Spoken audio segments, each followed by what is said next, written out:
In a world where online content creation has become a dominant force, a new platform has emerged, giving rise to a new kind of streamer known as Kick. This platform has become an unregulated playground for those who have already pushed the boundaries of what is acceptable on normal streaming sites like Twitch, a site that has been promoted very heavily by Trainwreck TV and pushed its commitment to pay its streamers 95% of the subscriber revenue, where in comparison, Twitch only offers 70%. The site has created a big disruption in the streaming world, but the questionable startup of Kick and the illegal things that have already happened on their platform are worrisome and should be considered by anybody considering going to their platform. So let's cover how and who Kick was started by, as well as the illegal things that have already been done on the site. The ball started rolling when Kick was created somewhere around October of 2022, but did not get a lot of attention until December of that year. That's because on December 5th of 2022, popular streamer Trainwreck TV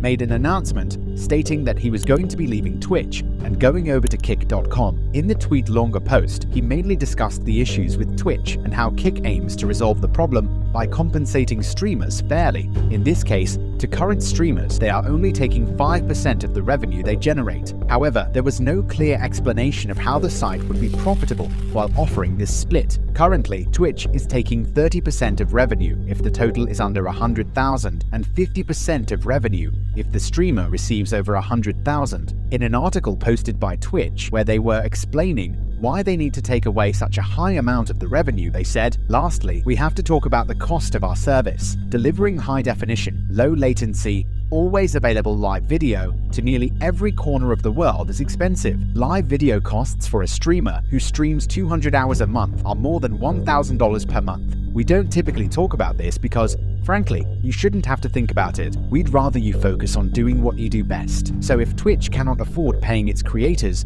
more because of the high expenses that come with providing a streaming service, how does Kick plan to get around those high expenses? And why didn't they mention how they'll do it? Sure, their 95 to 5% revenue split is amazing, but will it last forever? Twitch's big revenue split bothers a lot of streamers, with some saying Twitch will not exist in 10 years if they continue to take advantage of their viewers and creators. YouTube is looking better for live streaming by the day. Twitch turned into a platform, didn't it? What goes around comes around. My reward for being loyal to Twitch for 6+ years is a 20% pay cut. But hey, that's okay, because everyone who has 1 to 2,000 viewers or more is a millionaire, right? And because the split has bothered so many streamers, the chances of Kick.com growing becomes exponentially bigger, because at the end of the day, streamers are there to live off of their content. They need to get paid fairly, and that's what Kick is offering them. If their lifestyle is affected by sharing up to 50% of subscriber revenue, what's stopping them to move to a platform that's offering them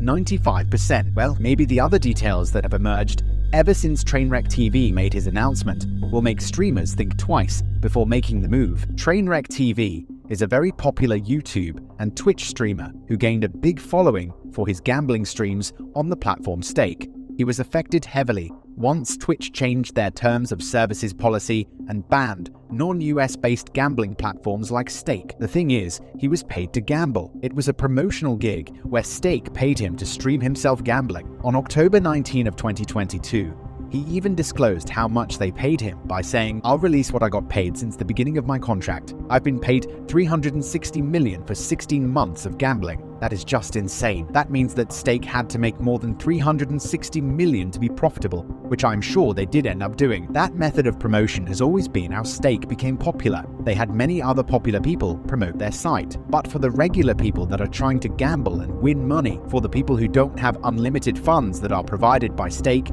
they lose. Which is why it has left many people calling Stake a scam. And here's where it gets interesting. Since the announcement, people started digging into who created Kick. Here's what they found. First, Twitter user and Stake co-founder, Stake Eddie, shared a link to the site and advertised a $50,000 Stake giveaway. Then, they also found out that the subreddit Kick Streaming was created by Caleb, a Stake employee. And to top it off, CoffeeZilla found a job opening on LinkedIn where the description of the job starts with, "Kick is a new venture created by the founders of EasyGo and Stake.com." And I'm not saying you should stay away from any Stake products, but why wouldn't Trainwreck TV or Stake themselves mention the affiliation? Is it because of the bad reputation they've gained? It just doesn't seem like an honest business. As of right now, it seems like Kick is essentially an advertising platform for Stake. If you go on Kick right now, it seems to be weighted towards promoting gambling-related streams. So what does this mean to the streamers who move to Kick and their content isn't pushed to others because it has nothing to do with gambling? I'd rather take 50% of some business instead of 95% of no business. So okay, Kick is a knockoff version of Twitch. It's paying its creators more than its competitors, and it's owned by Stake.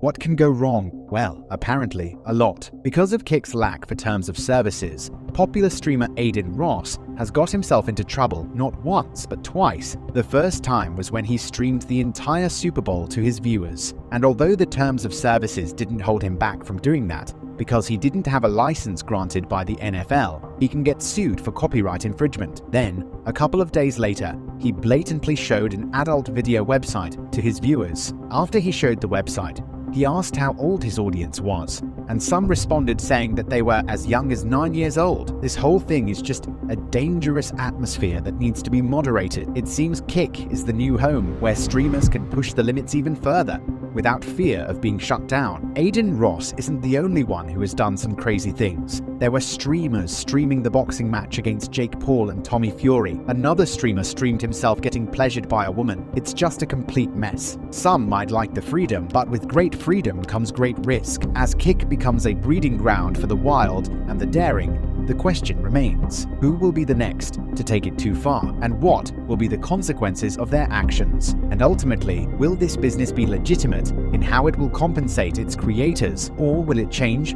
once it's generated enough attention? Whatever happens, I'll be sure to keep you in the loop.